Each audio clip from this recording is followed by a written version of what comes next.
Everyone, welcome back to FPL Fran. Today's video is going to be my Matchday 2 cheat sheet video. We're looking at recording this video right after Chelsea has played LAFC.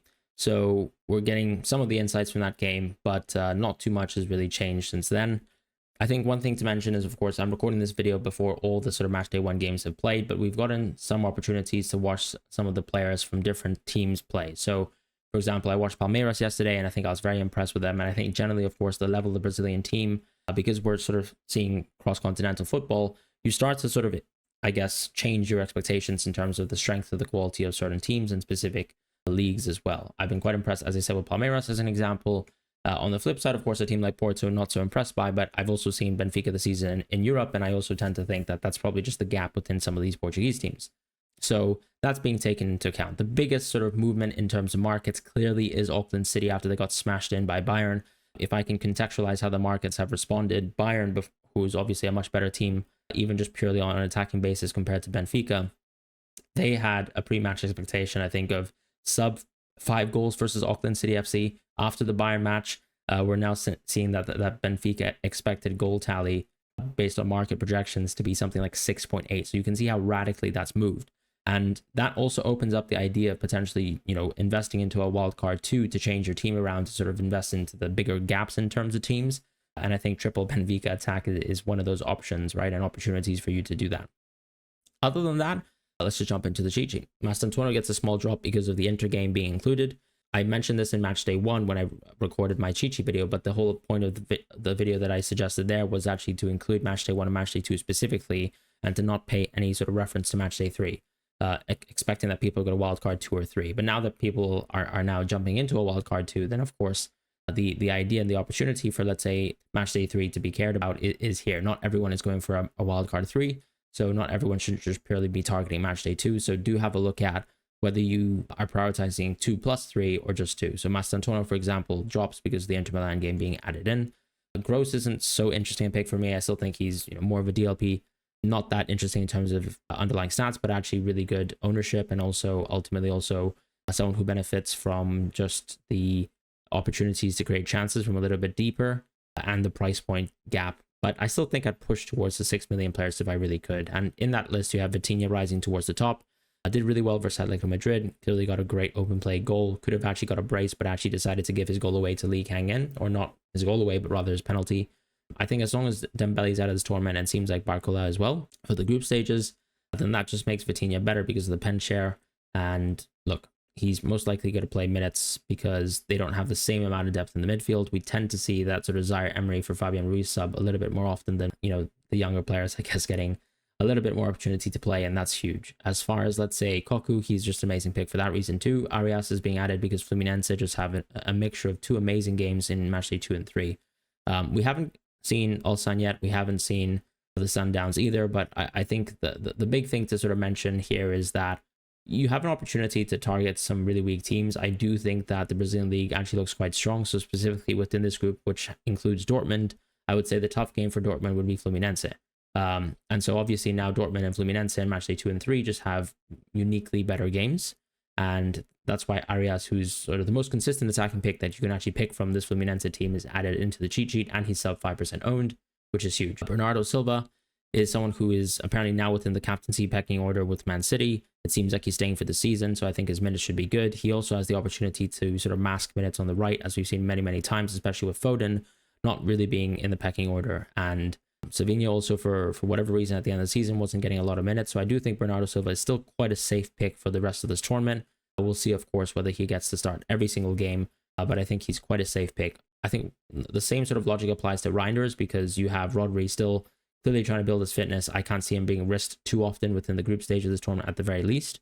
And then on top of that, you have the injuries of someone like Kovacic, for example. So the squad list in the midfield for some or a team like City isn't actually as high as was, let's say, even compared to last season, I would suggest, which is a bit of a pro. Yeah, Araceta gets a drop because the next fixture is going to be a tougher one. It's just the Chelsea game. And as I said, I've recorded this video after the Chelsea game, so we haven't gotten the opportunity yet to necessarily see Flamengo play. But I'm looking forward to seeing them play because I've been quite impressed by Palmeiras, of course, and Flamengo are a very strong team from Brazil. Enzo got his goal coming off as a sub for Chelsea. I've always held him as a pretty good pick. He's been a really productive player for Chelsea, and he's been able to sort of play this box-to-box role really, really effectively. I've also added Madueke because his underlying stats are very good. I still think his minutes will be solid for the rest of this tournament. I still prefer him from Neto, and even though Neto clearly took his goal really, really well, I think the opportunities do tend to fall more towards Madueke. But of course, he was very dismaying within the first game and wasted a lot of opportunities as well. It's just about the volume of chances and whether that benefits one player or the other. And I tend to think that actually probably benefits Madueke, over a larger sample of games. But Neto did play much more minutes in that fixture. But that's also going to be, a knock-on impact as well in his minutes for the rest of the games in the tournament, at least in the group stage. Gundo gets a drop because I do tend to think that Bernardo probably holds a little bit more priority, but he could play deeper for this team, and that could be a plus. In the next list, we have Aktoglu and Di Maria at the absolute top. I think prioritizing triple Benfica is absolutely the way to go. Even if you have to take hits to get there, I think it is absolutely worth it. Doué also rises because the PSG fixture is just better. They still absolutely smashed Atletico Madrid. Part of that too was the yellow card, but the red card from Lenglet. But they were already 2-0 down. And honestly, I think like PSG are just so far and above the best team in the world. There are not many teams that I think so easily squash Atletico Madrid. Maybe that's a bit of bias, of course, as a Real Madrid fan, but they really just decimated Atletico Madrid. I don't think it was particularly even close. And actually, I think when you contextualize that, let's say Goncalo Ramos was playing, who's obviously vastly inferior to the other attackers that PSG have in their squad. So that means, no Dembele, no Barcola. I just have to say it's just so impressive how good PSG are, really. And I would almost say with 10.5 men. I was still impressed with Alvarez though, but we'll jump into that in the forward position. Adeyemi is still where he's at because I think he's quite well priced and his ownership is quite high. With Gnabry and Koeman, what I would say is I still think that their differentials, I think Olise tends to hold precedence a little bit in my mind. You've come away from that Auckland City game, so I think don't use that as an expectation to sort of determine how you feel about these Bayern players going forward. But maybe, we might still not rate a team like Boca Juniors soon. So we'll have to sort of wait for that and sort of wait and see. In the next sort of list of players, we have Bellingham, Kvaratskhelia getting a rise. The fixtures are just much better, particularly sort of for the perspective of like a team like Real Madrid. And I think that, heading to this tournament, I am quite optimistic of a team like Real Madrid performing well. There is news that Bellingham could be playing deeper for this team, but I tend to still think he kind of did that for Real Madrid this season, and his numbers were still very, very impressive. So given that the games are slightly better, I think I would probably take Bellingham as a riser going forwards, and the same applies to Kvaratskhelia too. Clearly some of these players who I'm giving rises also did well in Matchday 1, but the fixture element is mostly why a lot of these sort of movements are being driven, as well as just me being able to watch some teams play and being able to react to sort of the shifting market odds as well, which is just also another symptom of just reacting to performances. Musiala, I had him as a yellow. I didn't think he'd score a hat-trick in, let's say, around 10 minutes, I suppose. He played around 30 minutes of football because Kane came off at around 60 minutes.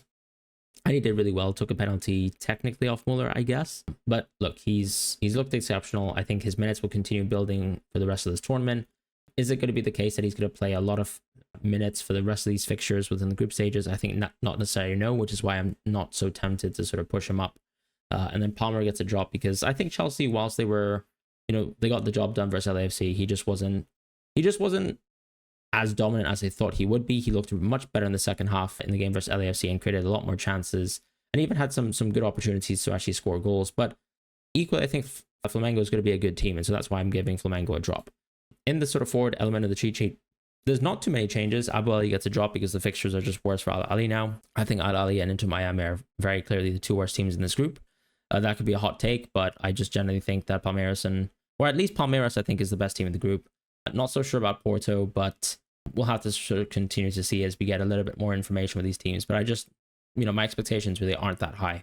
Whereas with some, at least, I think, just because these are sort of competing teams, competing players in the same group, I tend to think my expectations for Porto are a bit higher. He didn't get many chances versus Palmeiras at all. I think he pretty much just had like a 0.03 XG opportunity, which just tells you that it wasn't a high quality opportunity at all, and not what you really want to see. But the two next fixtures are really, really good for Porto, so I think that's a huge plus. In the next tier, I've added Estevao. He actually played less minutes than I thought in the match versus Porto, and I don't think he played really well. He somehow won the quote-unquote superior player of the match. I don't think he deserved that at all. Vitor Roque was also, quite impressive too, but I think Estevao will just probably enjoy the slightly better games going forwards for him, and he still was very lively, right? So he had plenty of opportunities still versus Porto, and I think going forwards, you'll take that absolutely going forwards. In the next list, we have Pavlidis at the absolute top, Muller being added, but I think his minutes could still be quite reduced because it's still, you're asking a lot for him to play every single fixture for the next few days.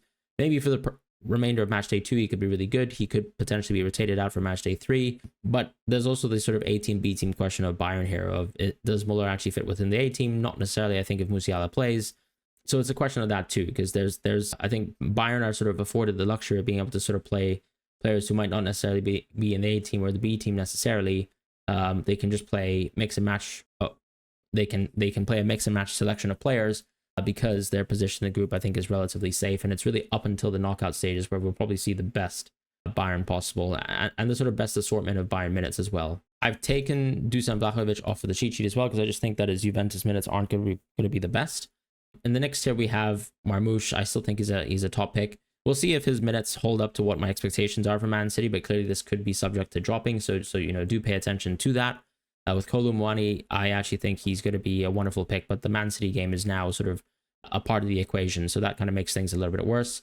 Griezmann, I was not impressed with him, and unfortunately, as I mentioned in the cheat sheet video as well, he's had a pretty tough half, or not even tough half of this, well, tough half of the 24-25 season, and basically a tough 2025. He's been woefully out of form. The step is a little bit slow, unfortunately. I don't want to say the W word, but Alvarez is clearly the sort of light in the life of Atleti's offense, and that's a huge pro. So that's why Alvarez gets a rise, even though the games are much, much better for Atleti. And Messi also gets a drop because I think the fixtures are much worse. With Kane, we can see the reduction of minutes sort of taking a toll. The Benfica game as well is just a much worse game compared to Auckland, and he's at a premium price point where I think some of the other teams or players probably have better fixtures or at least better minutes, because we're seeing a little bit more, I think, resting, of Kane's minutes. Haaland is someone who actually tends to get to play a lot of minutes even versus much weaker opposition. Maybe Pep will probably change that a little bit within the Club World Cup, but I think Haaland's minutes have been a little bit safer for the most part. And then Vinny Jr. actually rises because he's sub 5%, and that's actually a huge plus for him being a differential for the remainder of this tournament, at least until his ownership rises a little bit higher. In defense, which is now newly added, I think the issue with defense, as ever, is that the sort of sub 5% rule, I think, is very important, and that could radically change how highly I rate some of these players. Some of these players are always going to have inherent value because they're people who just are going to not, I guess, naturally be sort of drawn into high quality opportunities, but you do need to contextualize that sort of differential rule can be a huge plus. Mora is going to be really good for the remaining two games because Porto just have better matches now. With someone like Alberto Costa, not so interested in him, to be honest, and I think there's going to be a little bit of a sort of asterisk around him as well and his minutes, because I've seen that he's not in the predicted Juve lineups, but I think a lot of fans actually do want to continue to see him play. So I'll just find, well, I mean, you can sort of reassess after match day 1. In the next tier, we have Carreras getting a rise. It's just because Benfica are just so necessary to target. I think one thing I'll say is that all the green Benfica players are here because they play versus Auckland City, but you do really want to be tripling up on the attack. I actually own double defense right now, and I think I'll try to shift off of that or even wildcard out of it. So that's kind of my immediate thoughts on targeting Benfica. Anton's just a really high quality pick because he's sub 5% ownership and at a really good price point. But equally, Ryerson and Svensson are very nice picks as well because Dortmund just have really, really good games. Gatti, I think, should be playing, so he's just amazing differential, and he's also within my team, so I'm hoping for him to play. Asensio will be playing for Real Madrid because Rudiger is clearly coming back from injury. He had surgery on his knees, and I don't think we'll see him for the group stage. So Asensio and Hausen should be the locked-in starting center-back pair, and Militao is also working his way back from fitness, even though he has been in training. With Lloyd Kelly, it seems like he's not in the Juve predicted lineups, but I'm hesitant to believe them because I do think that Lloyd Kelly is really the only left-footed center-back that they have, and that's a huge sort of element to why he's allowed to play football. Dal could be interesting, but I put an asterisk over him too because I think he's a high-quality sort of Juventus player, or not Juventus player, sorry, but he's a high-quality Benfica player, but I'm not really sure if he's allowed to start. He's actually mostly been playing the matches where they sort of played a back five, and then he's almost played a wing back or winger type role for the team. They don't have a right back or a default right back in the tournament. It's probably Arsenis or Leandro Santos, or they might even play, let's say, Dal maybe on the left, and I guess maybe Carreras on the right. So there's opportunities for, let's say, this Benfica team to sort of tinker around, and I think Dal tends to be an extremely attacking player when he is allowed to sort of play within his Benfica team and he starts. So there's a bit of an opportunity to find a differential here. Pavard's interesting because it seems like we haven't seen some of the Juventus player or the Inter Milan players, unfortunately, in training. It seems like Çalhanoğlu hasn't been in training. I think there's some other center backs as well. who unfortunately have not been included as well. So there's a little bit less, I guess, depth on this Inter Milan team than initially expected. So I think Pavard is still a nice pick, but I would still put an asterisk over him because I still think, if I think about it, like De Vrij, Bisek, Pavard, Acerbi are all players who can theoretically play alongside Bastoni. So there's still a lot of depth there. For the rest of the list, I have in the 5.x tier, Piquerez, who I think is an amazing pick. He's on penalties most likely, did miss the most recent penalty anyways, but he just has two much better fixtures. And, you know, that Porto game, they still came away with a clean sheet. So I just think it's such a good opportunity to own someone like this who's going to be such a differential. Lenormand I've added as well. We talked about investing into Atleti. I think it makes a lot of sense to be invested into someone like him. Taking a step back as well, Otamendi, just for the Benfica reason. Pacho now because his ownership is low and the PSG games are much better. Cucurella still extremely attacking as ever. Ownership's quite high, and also the Flamengo game kind of makes me want to think that I probably swerve him, but he's still a really, really top tier pick. I've talked on some of the Dortmund defenders, and I don't think there's a need to sort of speak on them entirely. I think part of it is I'd pick Svensson and Ryerson, obviously, if they're sub 5. But actually, if they're above 5, which they are still right now, I'd probably still go for the center back because I think that that's probably a better avenue towards points because of how consistent these clean sheets should be versus weaker opposition.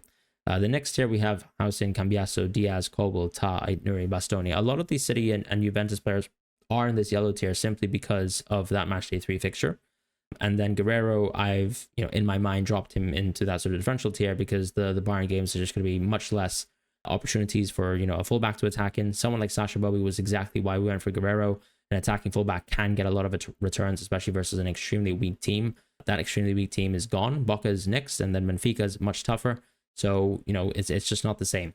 In terms of the sort of remaining picks, Hakimi, I think, is still the best sort of attacking fullback in the tournament, especially now that the fixtures are even better. He had so many opportunities versus Atleti. I'm probably going to find a way to squeeze him into my wildcard drop in wildcard 2. With someone like Nuno Mendes, he just follows closely behind in that stead. Slightly worse underlying stats, but I think they're both amazing. Trent Alexander-Arnold, I'd love to see Real Madrid play in Matchday 1, but I think he's just going to be an amazing pick going forwards. Is he necessarily going to start all 3 games? I don't think so, but there's an opportunity for that, and that obviously is a plus. With Dumfries, it seems like he's going to be benched for Matchday 1, which actually just makes him better for Matchday 2 and Matchday 3, so that's really, really positive. And then Guardiola, I'm still waiting to see what happens to Ryan Aitnuri. That probably pushes him up or down, but I think just as a center back and with the Juventus game, he's not that interesting for me at this moment in time. And then shifting over gears quickly towards the goalkeepers, what I would say about them is that it follows a lot of the top teams, really, from the perspective of just looking at some of the defenders that I picked. A lot of this is baked in, first of all, in the clean sheet odds that give you much more points than they do usually. And then the differential points are there. So Mark Chesson is someone who actually has pretty low ownership. Fabio Weverton as well. I really, really like them as picks. Armani, I've technically dropped him in my mind because unfortunately the fixtures are getting worse for River Plate. Claudio Ramos, I don't know if Diogo Costa plans to come back in Matchday 2, but he can be an amazing pick. Just an asterisk there over his availability. And then that sort of final expensive tier of players. Trubin's amazing just because of Matchday 2, but I'm not really sure if I totally love the Trubin pick, to be honest. I think I'd probably swerve him now. I own Trubin, and depending on when I wildcard, I probably wouldn't have Trubin in my team anyways. Di Gregorio somehow it's dropped below 5% ownership, so I think that just shoots him up there again. Sanchez, same sort of logic with Kobel, just amazing fixtures. So even though him, Oblak, and Donnarumma are above 5% ownership, I just think that they're just that good from an expected value point. And then Rossi, despite the ownership being sub 5, I just don't think it's good enough now with Chelsea and LAFC Lex. That should be the next 2 toughest games for the group for Flamengo, and so that makes him harder to pick and justify. Ederson's nice, but there's a Juventus game there, and Courtois I still think is a little bit expensive, to be quite honest. And considering that there's some uncertainty as well over his minutes, I've left an asterisk here as well. Clearly, Courtois could be shot up in priority as well if you think he's going to sort of play all these games. And then Sommer and Neuer, not so interested really because of the Matchday 3 aspect for both of these teams. Less so for Sommer, but I think with Sommer and Inter Milan, I'd probably still invest in their defenders. I think some of these other, I guess, goalkeepers that I put here, the defenders aren't maybe as, high impact as, let's say, a Dumfries or even a DeMarco if he gets to start. So that's kind of why there's that sort of tier of priority. But that's it for the cheat sheet. Thank you guys so much for watching. I hope you guys have the best of luck in Matchday 2. As I said, I'm probably planning to switch towards a wildcard 2. I think we've gotten enough information to radically change my mind on what team I want for Matchday 2 and equally 3. Like, for example, a team like Atleti, they will have all to play for Matchday 3. And I think also because Palmeiras is a team that didn't secure that draw or that win rather versus Porto, they still technically will probably have to push towards Matchday 3 to come out of the group in a better position. So I think that's a huge plus. There's a lot of teams that we know we can invest into for 2 and 3 that should give us good expected minutes. And equally as well, I think the opportunity to move into, triple Benfica, some of the other attackers that are extremely high value, make a wild card and shifting towards a wild card very much worth it.